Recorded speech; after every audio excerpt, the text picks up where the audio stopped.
आज आम प्रस्तुत करवा छोट पाई छतुआ। देखो छतुआ जहाँ जहाँ आवश्यक मुझे सब जिनस को भल भाव जोगाड़ी रखीदे।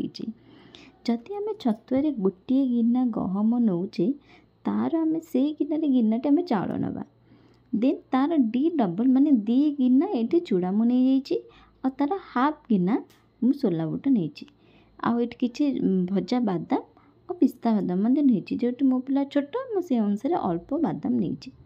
देखो ये आम कड़े फास्ट सब जिनस को ड्राई रोस्ट करवा माने ये आम कौन से प्रकार ऑयल यूज करवा नहीं जीरो ऑयल आम एड़ा को सब जिनस को ड्राई रोस्ट करवा। आपण चाहिए ये कॉर्नफ्लेक्स ऐड करें मुझे ऐड करे जेहेतु आज कॉर्नफ्लेक्स नाला तो मुझे ऐड करनी कॉर्नफ्लेक्स ऐड कले भल टेस्ट आसे। देखो ये सब जिनस को आप भलसे ड्राई रोस्ट करदेवे टे क्रिस्पी है जाए जमती भलसे गुंड हो पड़ू भलसे ड्राई रोस्ट करदेवे।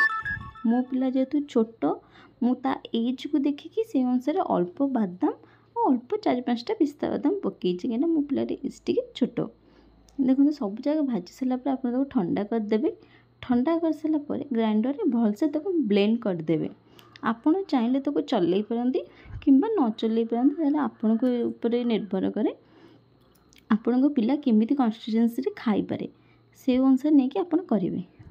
आपन ताको गोटे भल एयर टाइट कंटेनर रखी दिंतु। एयर टाइट रखा कौन है कि यहाँ कि बहुत दिन लास्टिंग करे छतुआटा खराब हो न था।